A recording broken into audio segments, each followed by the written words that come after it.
spécial? Bah là, le monsieur était en train de décrire justement, c'est que à la mise sous tension, l'équipement il se met tout de suite en sécurité, me semble-t-il, l'un défaut autour d'alimentation. Donc là, on a trouvé les schémas qui ont été fournis à monsieur par un dépanneur. On n'a pas le service manuel complet, c'est-à-dire qu'on a vraiment que le schéma qu'on a pu récupérer. Donc on n'a pas de guide au dépannage, là il faut faire avec uniquement le schéma. Donc là, en fait, sur le transformateur, on a ce qu'on appelle un primaire, c'est là où le courant est branché en amont, et on a des secondaires. Et là, sur ces enroulements-là, les tensions sont plus faibles. Et moi, j'avais un mail qui disait qu'il fallait regarder le secondaire, justement. Primaire. Le primaire, c'est ici. Mais en l'occurrence, j'ai tendance à penser qu'il y a quand même de la tension. Et puis, le truc, c'est que là, au primaire, on est sur 220 volts, donc sur des tensions potentiellement dangereuses. Enfin, il faut faire attention quand on fait des mesures sur cette partie. Vous voyez, c'est pour ça que c'est détouré en noir. De l'autre côté du transformateur, on peut faire des tensions. Là, on est en 220 et là, on est en 12 ou en... plus basse tension. Et là,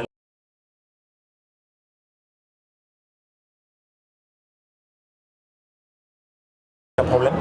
Maintenant, si vous voulez intervenir, ça me va aussi. Toujours en amont en fait. Donc là l'idée c'est que vous allez prendre un point de mesure ici. Alors vous voyez c'est pas forcément simple dans le sens où la borne elle est un petit peu grosse. Il faut que j'arrive à passer entre le plastique et le conducteur pour aller toucher. Donc là 0,27-28. Pour l'instant c'est normal. Là je l'aimante. Et maintenant il faut certainement mettre l'appareil en route. Voilà, regardez, 34 volts en alternatif. 34, et j'attends parce que pour le moment il n'est pas encore en défaut. Là il s'est mis en défaut. Voilà, regardez, le 34 disparaît. Le 34 disparaît. Donc, et si je fais la même chose de l'autre côté... Donc c'est en amont de ça que ça va pas. Alors non, enfin, ça me donne une info de plus, c'est bien, il y a bien quelque chose en amont. C'est en amont, c'est ça. Alors. Donc en amont du circuit transformateur. En amont, en fait ce qui s'est passé, à mon avis, là je vous décode à chaud mon ressenti, c'est que comme il y a eu un défaut détecté, on a coupé le primaire du transformateur. C'est pour ça que je pense qu'on a perdu de la tension, mais c'est ce que je vais vérifier. En fait ce qui s'est passé, c'est une espèce de boucle qui s'est créée. Là, si on veut de l'énergie en sortie du transformateur, il faut qu'il y en ait au primaire. Donc ça veut dire que ces fils-là, il faut qu'ils soient sous tension. Je suis le chemin, donc là, si je veux qu'ils soient sous tension, ça passe par le fusible, mais ça passe par mon fameux relais.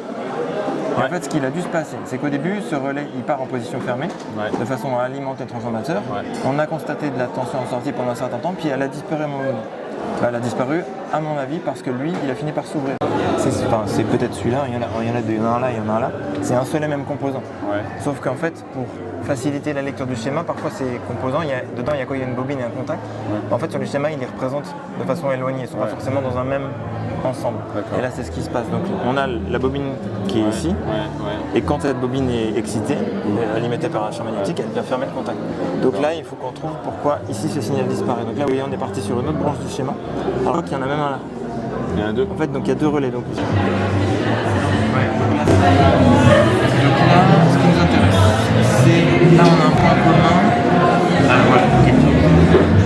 Donc un relais, pour qu'il puisse être fermé, on a dit qu'il fallait que le courant circule dans la bobine. Donc là on a un signal qui s'appelle le 6 volts qui, lui, est associé au stand-by, donc qui est permanent. Alors là, ce que je vais dire, c'est pas par rapport à ce que j'examine parce que j'ai pas encore assez de recul pour savoir, mais c'est par rapport à ce que monsieur m'a décrit. On est toujours dans la lecture du schéma là, qui est assez complexe. Potentiellement, il y a eu une surpuissance à un moment donné dans l'équipement, il y a un composant qui s'est endommagé et qui met maintenant le... Et là, l'idée, c'est de savoir quel composant et pourquoi il est en défaut. C'est ça. On cherche, on fait le jeu d'enquête autour du signal en question. Alors en plus, il y a un autre élément de réflexion, c'est que là, on voit bien qu'au début, tout ça, ça marche bien. Mais c'est qu'à un moment donné, ça déconne. Donc ça veut dire que déjà, là, vous voyez, on est sur la bobine, la fameuse bobine, le courant il revient là, et là il vient à la masse. C'est bien une masse, j'ai vérifié, ça c'est bien la masse.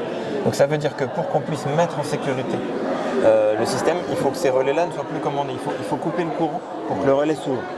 Donc si eux, ils sont capables de, au début, faire circuler du courant, puis de l'ouvrir, c'est que ça fonctionne ici.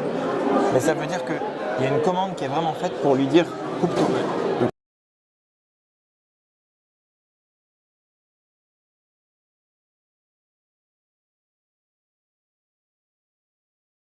Ah, tu l'as trouvé Bah là, il y a les transistors. Les transistors de puissance, il y en a. Ah, il y a un souci.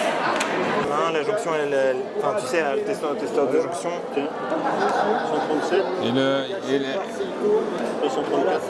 Il y a un transistor qui présente un court-circuit sur deux broches. D'accord. Et le transistor qui gère quoi en fait en l'occurrence là ici? Là c'est le transistor de puissance principale. D'accord. De toute façon Donc ça serait en fait les transistors à l'origine du problème là-dessus. Et en plus, on a constaté qu'ils ont certainement déjà été remplacés. Ah oui, c'est cela. D'accord, Ils ont été ok, très bien. détectés, Donc monsieur est plutôt content. La partie remontage de l'appareil, hein, voilà, et puis En fait, le on va monsieur mettre des vis, mais reviendra à l'intérieur pour nous avec faire, la pièce de remplacement sur le prochain Repair Café.